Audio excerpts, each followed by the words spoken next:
evening, everyone. It's nice to see all of these smiling faces here.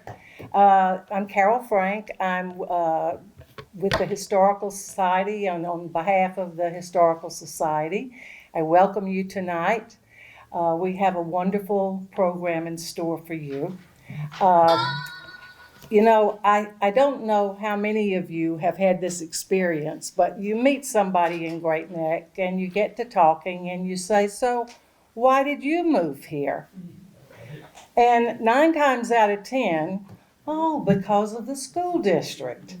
So this is something that brings us all together from the time we have young children all the way through until we get a little bit older and we start going to Broadway shows on the bus and having a wonderful adult ed experience. So many things that the school district offers. But how did this come to be? Well, we are very fortunate tonight to have someone who's going to be telling us all about that. A woman who she's done everything possible with the Great Neck School District except for grow up here. Other than that, she has been a nursery school teacher at Community, where I first met her. She has children that came through the school district and was president of the PTA at Baker and then Kensington Johnson. First Kensington Johnson. First Kensington, okay. Well, see, I wasn't there then, back in those old days of Kensington Johnson. And then from there, she went on to being the president of UPTC, and that was another point at which we reconnected. I was sort of new, and she welcomed me so much into UPTC and mentored me, and as I'm sure she did many other parents. From there, she went to being a teacher at Lakeville School for many years. How many years? A few years. And then she brings all this wealth of experience to being finally a board member. I think it was 2017, right? 16. And so she brings all of that to the table. And with that, I'm going to say welcome again, and I'm going to turn it over to the wonderful Donna Peirez.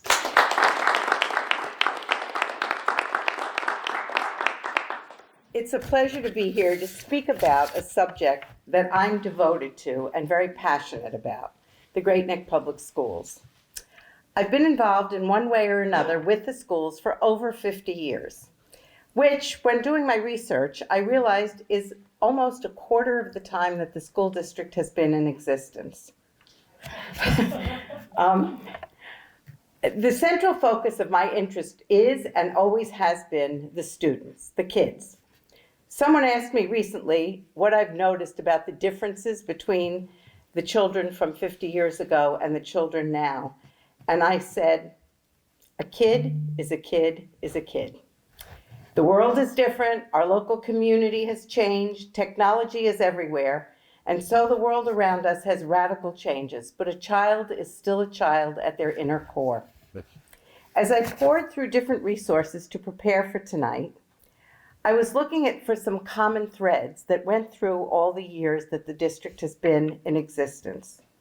And I was so fortunate that GNPS TV has incredible archives of the Great Neck Public School events, people, and places from which I could draw. There is so much historical material that this presentation could go on for weeks. I've tried to pull together some of those common threads to give you a snapshot of what makes the Great Neck Public Schools great.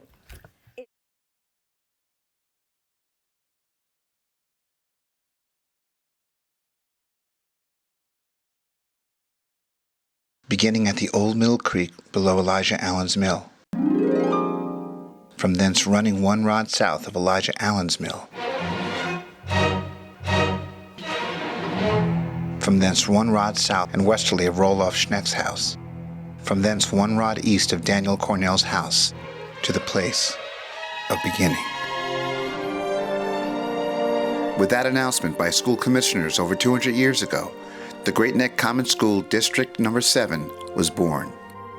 Over the years, as the district expanded, hundreds of thousands of students attended classes and graduated from Great Neck schools, a testament to the intelligence, talent, and commitment of the teachers, administrators, parents, community members, and the students themselves.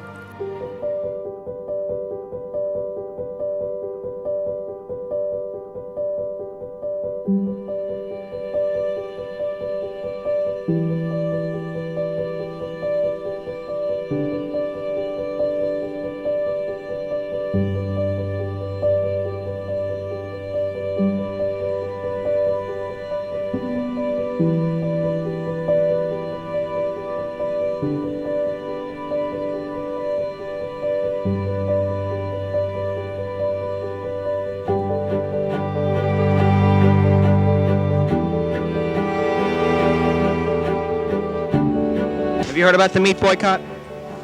Yes, I have. Are you planning on observing the meat boycott? Yes, I am. Are you going inside to buy any meat? No. I'm going inside to buy onions, which is also very high. Later on, we spoke to the manager of Senex Meats across the street. If I'm going to give you any information, you have to have a little plug here. This is Senex Meats on Great Neck Road. Now, what's the question? This is Walter Cron Guide for Channel 6, Great Neck South Junior High School. Channel 6, as you know, is the Great Neck public school television system. Name is Dick Cabinet. We're just showing him around our station. We're Mr. Geraldo Rivera. You are a reporter here on Eyewitness News. I work in radio from about 1:30 in the afternoon until now. Who will win? Probably Carter. Why do you say that? Because people want to change in the country. It's about time. Then the exciting moment came. Carter arrived. You're going to be interesting, at least for me, eye contact. Couldn't ask for anything more. It's fun to have Grandpa here, watching the game, throwing out the first pitch.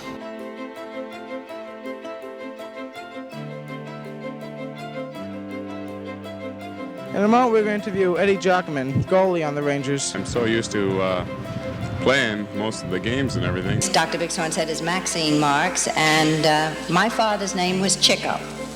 Can I have your name, please? Name Scott Moss, student delegate to the Board of Education. Okay, can I ask you what you're doing here? We're striking for better education. Scott would have loved knowing that something like this is going on. His name and all his memories have been perpetuated. You're really helping the people at Sloan Kettering, and I'm sure with what we can donate this time, and we'll let you all know, we'll help some more. And that's really the good feeling that we have. End of the year review for the school year 1974-1975. The boos and shouts are in support of Mortimer Abramowitz. Last night, over 1,000 students, teachers, and parents came to Great Neck South High School for a Board of Education meeting. The subject, the firing of Mr. Abramowitz by a 3-2 vote of the school board. I'm glad to be back at my job and to resume my work that's been piling up in the last few days. The aftermath of the worst New York snowstorm since 1969.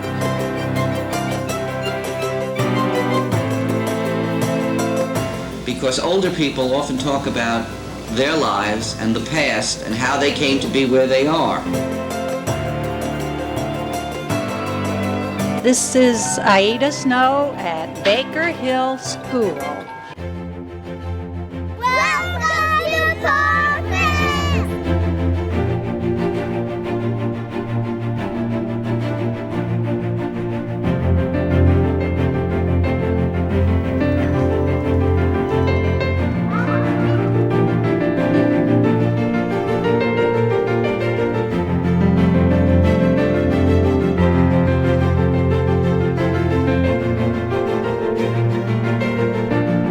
Sure what you're asking for.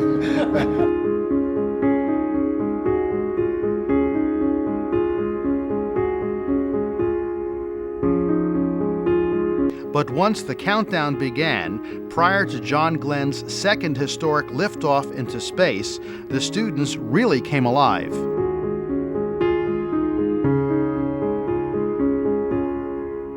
Mrs. Bruce news. Do you think the rally 2 weeks ago at Shoreham will affect the predicted dates of opening of these plants? It was a rally against nuclear energy in general, not just against Shoreham. And the members of the Board of Education for their thoughtfulness in dedicating the drive and the mall to our good friend, Bridge Park.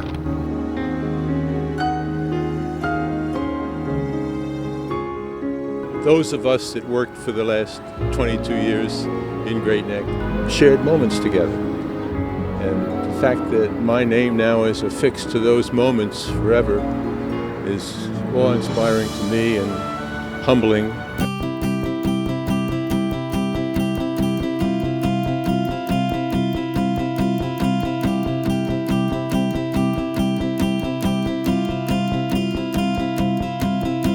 Students don't usually use computers to present things to other students in the class. Usually they use them as a tool to write something up or use it as a tool to learn something about math or social studies, but they don't usually use it as a tool to actually show others in the class. John, hang on 1 second. We're also getting reports at the Capitol, the Treasury building also being evacuated. John, is this evacuated? But I know the planes crashed into the train center building, and I'm kind of scared because my dad works right by there.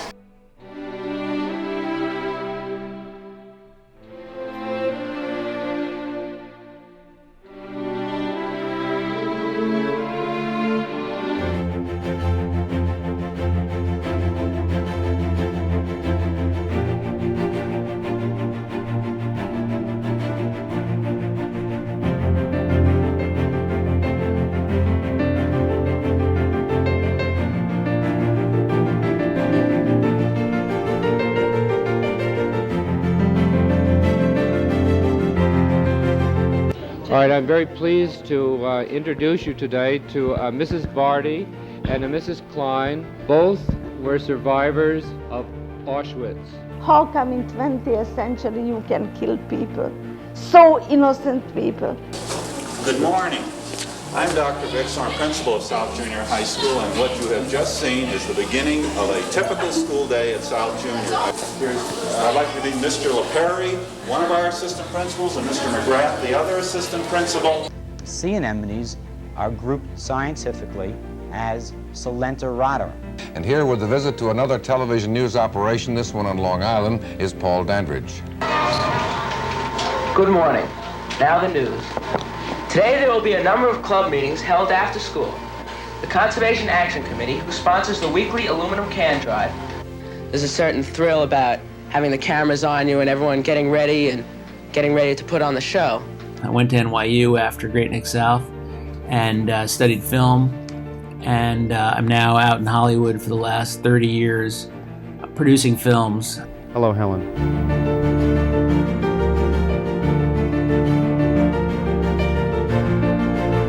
I think this play Pippin was absolutely fabulous on performances by the leads, by performances by the troupe, by performances by everybody.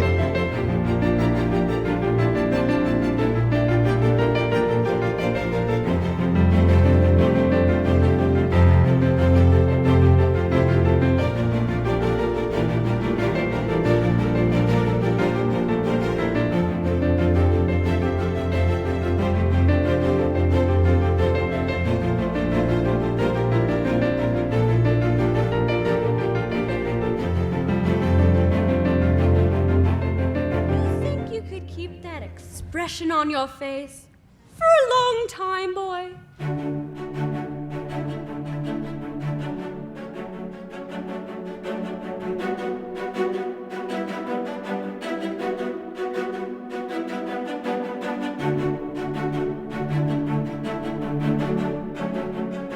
It's very demanding but rewarding because of the experience you get in the performing. And welcome to another year of Focus on Education, our TV series which helps to keep you in touch with what's going on in our school district. Welcome to Focus on Education. Welcome to our first installment of Focus on Education. And I'd like to welcome you to another edition of Focus on Education. And I'm very pleased to welcome you back to Focus on Education.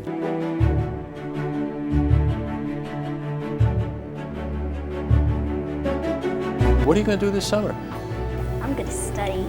Hi, I'm Justin Kaufman. And I'm Dan Leventhal. And we're here today at the Syracuse Parade, and it's a beautiful day.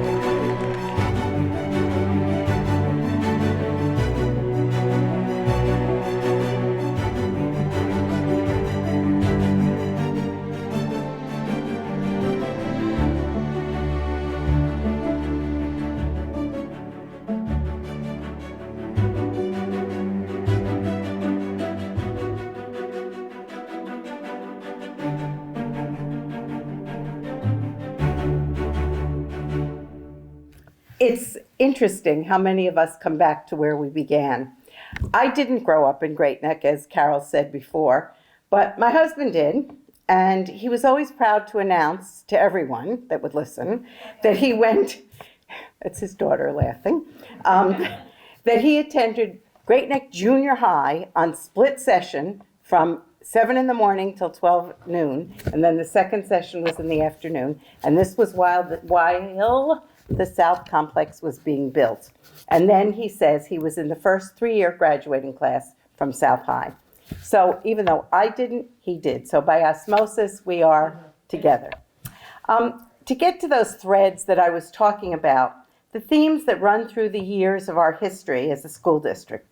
From the very beginning, the early residents of the peninsula understood the importance of providing a first-class education for their children. In the video, you saw some of the earliest locations. One room are school buildings, one in the Lakeville region, one near Arundel, and then one near Kensington. Since 1813, there has been a constant public education provided for Great Neck students. For the first 55 years of our history, they were one-room schoolhouses. And in 1895, the first Board of Education was formed. And here come some familiar names from that Board of Education. The president, or they called him the chairman of the board, was Moses Schenck. Schenck Avenue, anybody? Okay. And followed by John Baker of the Baker Hill fame. They held their meetings in the local Baker farmhouse, which then became known as Great Neck Village Hall. It's currently empty because of the fire, but it's still standing. John Baker was followed by his wife, who was an elementary school teacher, and her name was Elizabeth. Therefore, the E.M. Baker, Elizabeth Mellick Baker Elementary School. As population on the peninsula grew, so did the schools. Arundel Elementary, Great Neck High School, now Great Neck North High School, and you saw pictures of it being built. Did you notice that? Yeah. And Lakeville were the first large buildings to become homes to our students. In the ensuing years, many more schools were built. There was a period of time in the 50s when the population on the peninsula boomed and we needed more schools. And the educational philosophy was that smaller neighborhood schools for the youngest children was in vogue. That was the era when Grace Avenue, Cutter Mill School, Cherry Lane, Clover Drive, and Cumberland schools were built to house the kindergarten through 3rd graders. In 4th through 6th grades, the students would then attend Kensington Johnson, Arundel, JFK, and Baker. By the early 70s, another change. Due to budgetary constraints and a change in philosophy, the K-3 schools were closed and either sold or repurposed, and the students were consolidated into 5 elementary schools that housed the children kindergarten through 6th grade.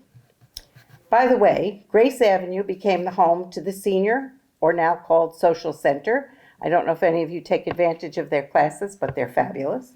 As is, who mentioned, Carol, taking the bus to the Broadway shows, which I do frequently. Clover Drive became the home to the Adult Learning Center, Seal Academy, and Pupil Personnel Services. Cumberland became the Adult Education Center, now known as Community Learning Center.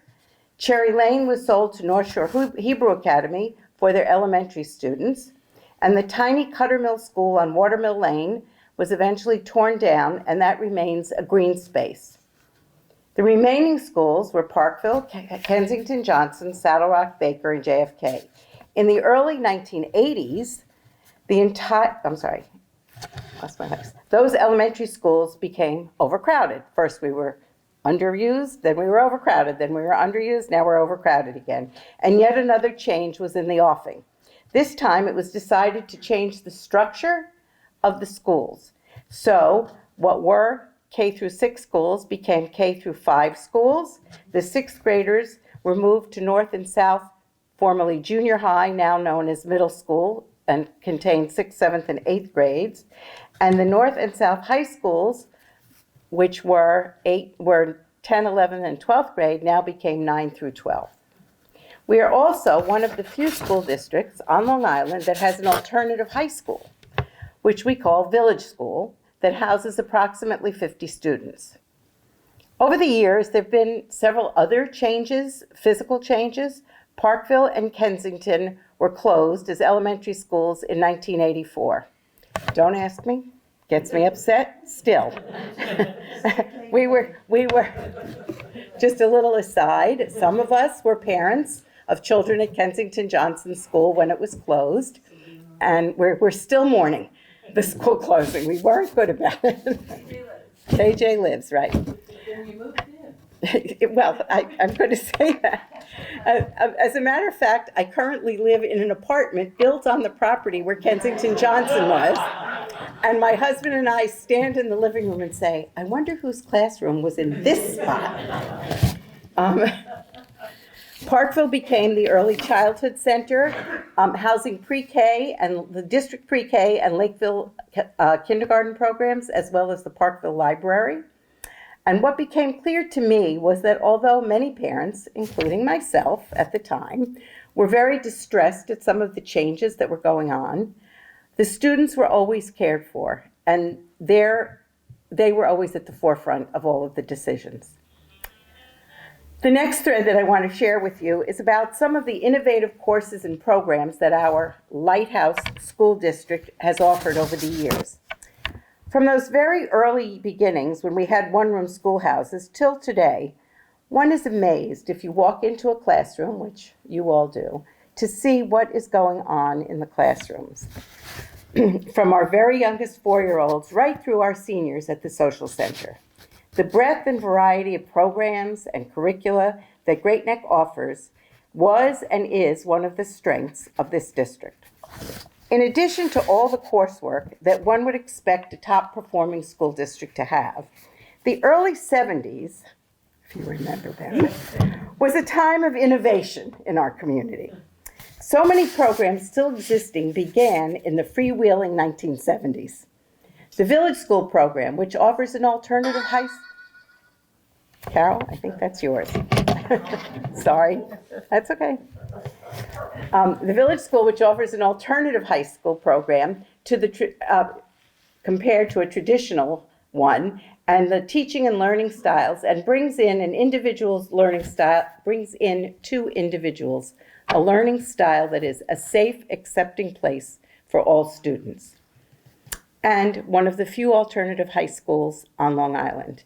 In fact, if we don't have a full complement of students, which is 50 or 52, we are open to other districts who do not have such a program, and they are able to send their students to our village school, but for a tuition, not for free. One of the few. In the early years, our schools were mostly populated, and this is the very early years, for those of all different Christian denominations. Prayers were said, and passages from the Bible were read in the classrooms. In 1893, Abram Wolfe opened his tailor shop on Middle Neck Road. Do you know it? It's my grandfather. It's your grandfather. Oh my God, that's so wonderful. Your great-grandfather. And tell us your name. Tell everybody your name. Paula Rubin. Okay. So Abram opened his tailor shop on Middle Neck Road. This is so exciting. His family was considered the first Jewish family to move to Great Neck and was the only Jewish family for 21 years. Many districts across Long Island and the country are currently researching and instituting courses in anti-hate and anti-Semitism. Great Neck began offering the first classes, and you saw in the video the two women who were survivors from the war. In the 1950s, I believe 1954. And today, our programs in anti-Semitism and anti-hate serve as a model for schools all across the country as we teach not only about anti-Semitism, but anti-hate of all kinds, as well as learning to enjoy all the cultures that now make up the patchwork of our community of Great Neck.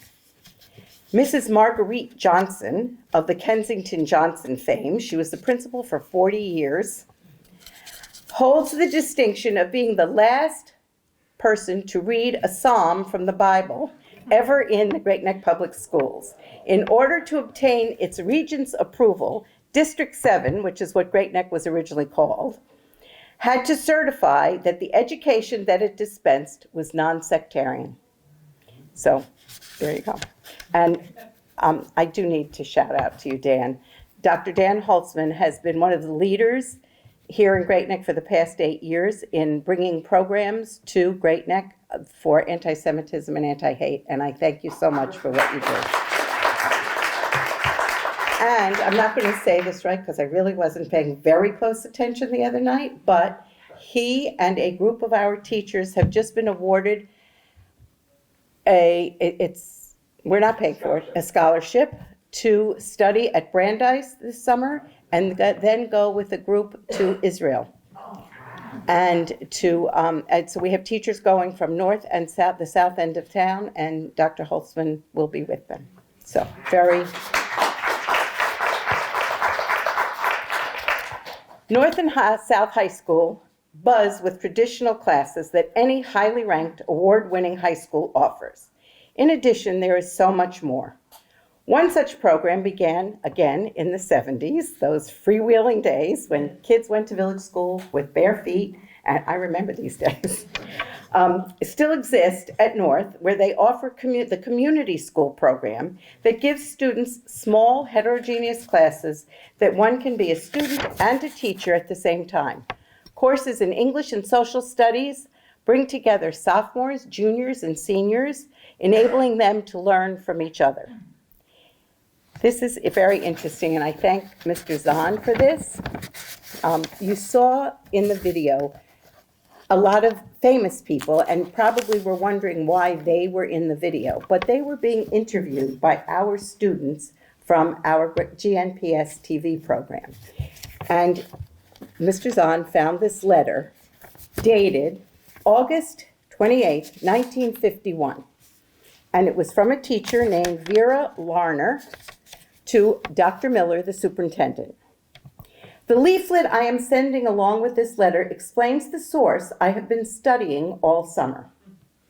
I'm not going to read it exactly to you, but basically what she said to him was that within several years, every house in America was going to have a TV in it, and that our students should be prepared to take care of teaching how to do this.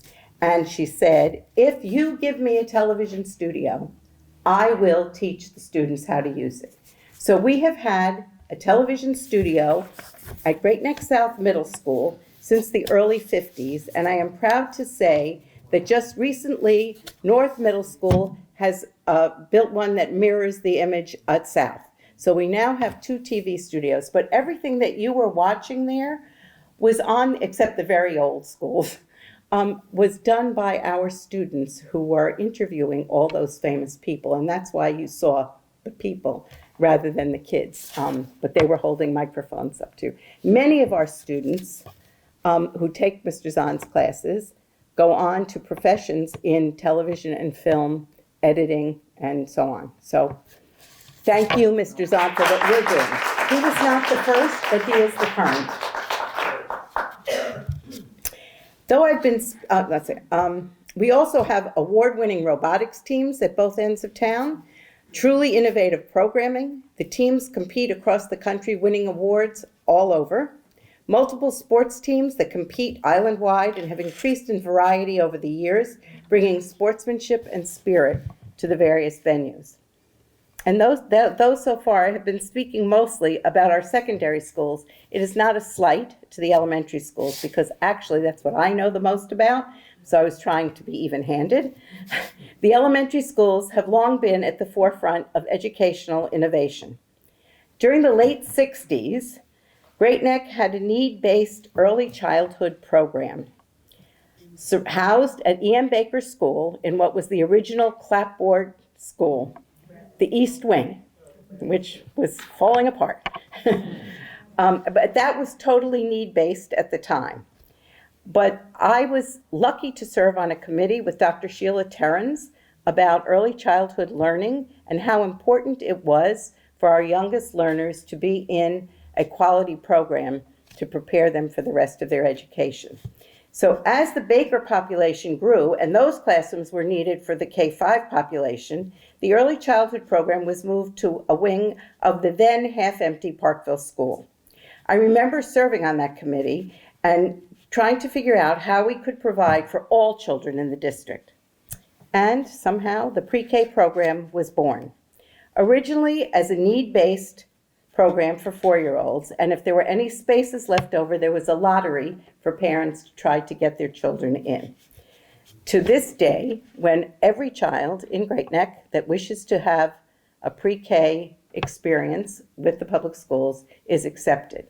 And in fact, we have started, thank you, Mr. Germondo, a second pre-K program at the north end of town at JFK School, and that mirrors the one at the south end of town. Going off script a little bit here. In the late 70s and 80s, Kensington Johnson innovated a kindergarten program, and I only know this because my son was in it, that they said were going to be 3 classrooms open to each other with 3 teachers, and the children could go from one to the other as they wished. One room would have building toys in it, and another room would be art projects, and another room would be table toys. And I'm thinking, oh my God. However, I think mostly due to the professionals that were teaching at that time, it was a huge success. You remember that? And it was an innovation to see these little ones choosing their own way through the buildings. There were little footprints on the floor cut out for them to follow to go from one classroom to another. Another 70s program. There were also interage classes that had multi-age students in the same classes with 2 or 3 teachers. As I said before, the 70s were years of freewheeling innovation. Today, all of our elementary schools consistently perform at the top of New York State and often are mentioned as being the top in the country.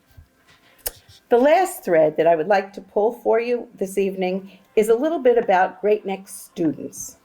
Since the beginning of the 1900s, our students have been at the forefront of protesting for almost any issue you can think about, anything that is important to them. According to one written history of the district, May 12, 1938, and this is in quotes, was to be the most turbulent day in the history of the Great Neck school system. The students were protesting the firing of 4 teachers. At a prearranged signal, student rebels ran through North High School, which was then the only high school, corridors shouting, "It's a strike! It's a strike! Everybody out!" And about 1,200 students left their classrooms, and a near riot was in progress. After the riot was calmed and several weeks of discussion and innovation, not only were the original 4 teachers fired, I don't know what their crimes were, as were the principal and the dean, and the superintendent submitted his resignation. So it was a biggie. That was actually the beginning of the term of the new superintendent, John L. Miller, who is said brought honor and stability to the district. I am quoting a little book called District 7 that I found to research, which was written in the early 60s. Since then, our students have protested in a much more calmer manner for women's rights, against the Vietnam War, the meat boycott pictured in our video. Who knew there was a meat boycott?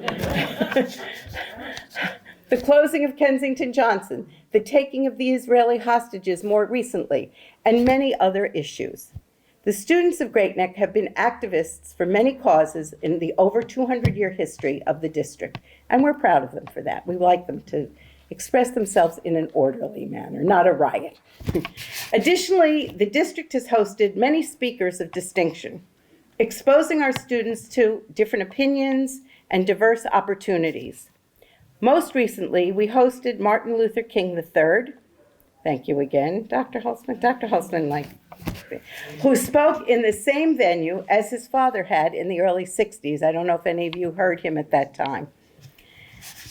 As I said at the beginning of this talk, there is so much history and so many anecdotes about the Great Neck Public Schools that we could be here for weeks.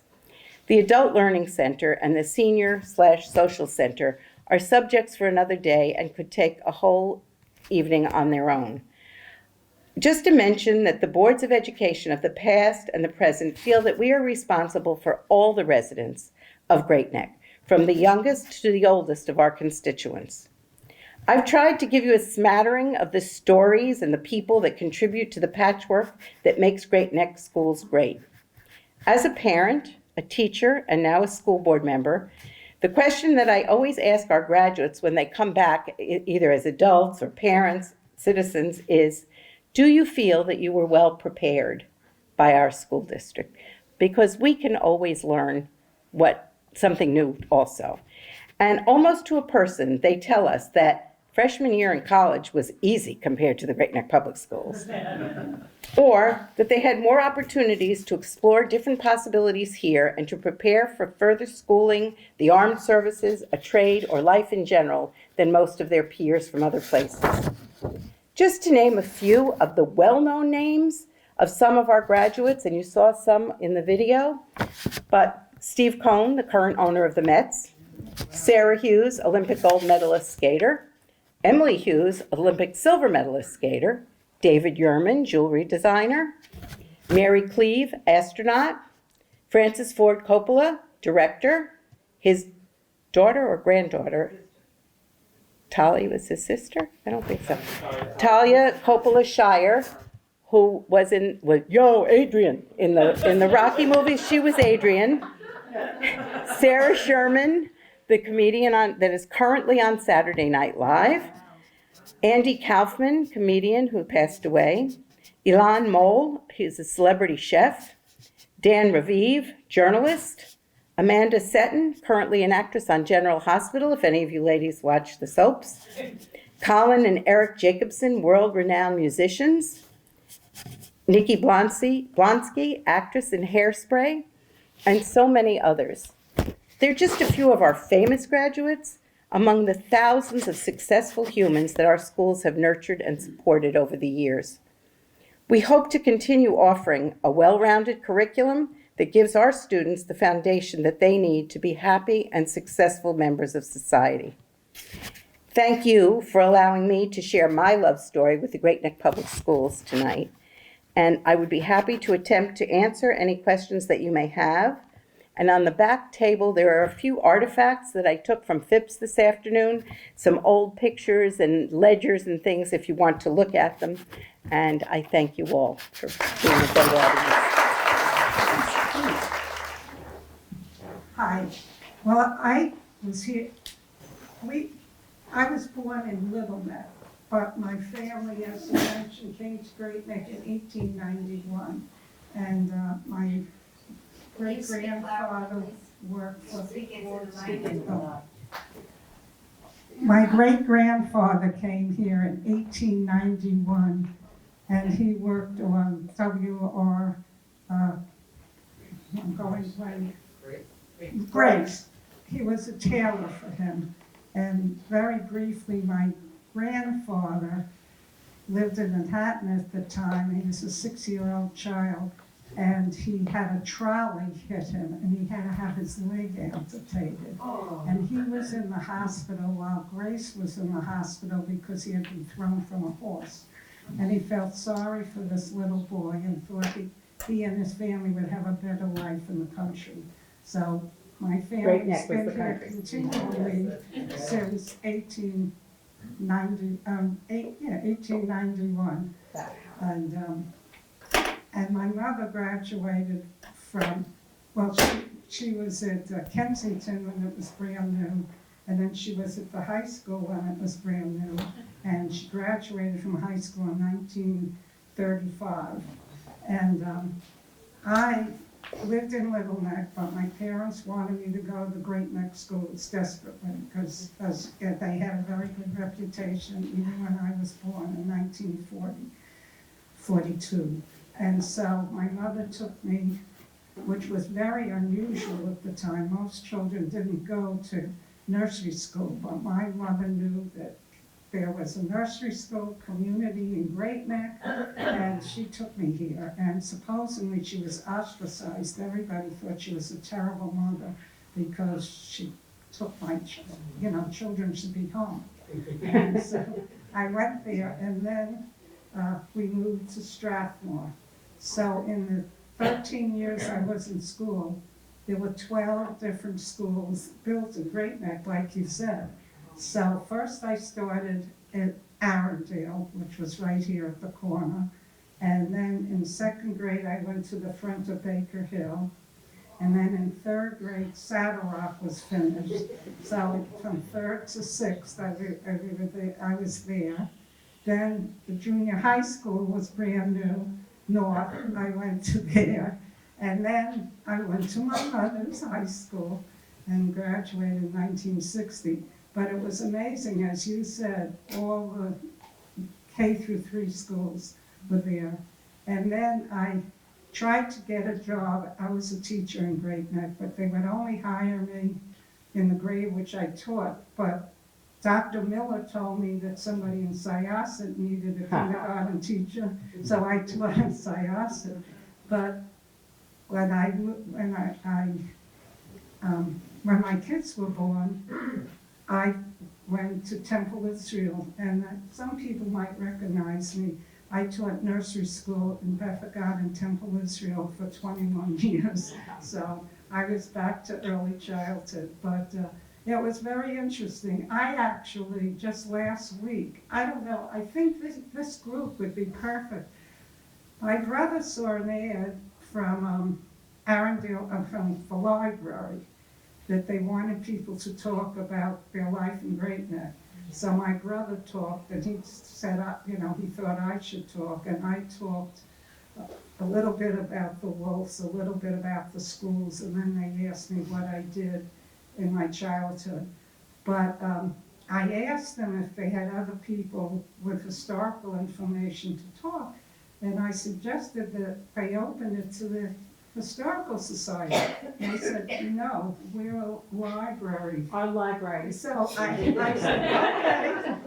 But I enjoy all your meetings, and I really appreciated everything. And I was just smiling because I had Mrs. Warner for a 6th grade teacher in Saddle Rock Before she became principal. Yeah, and one thing they asked me, which you didn't really touch on, and I didn't feel when I graduated, they asked me if I felt any anti-Semitism, and I really didn't when I was going to North, but it was very white and predominantly Jewish when I was here. But when my mother went to school, there were only 10 Jews in the high school at the time, and 4 of them intermarried.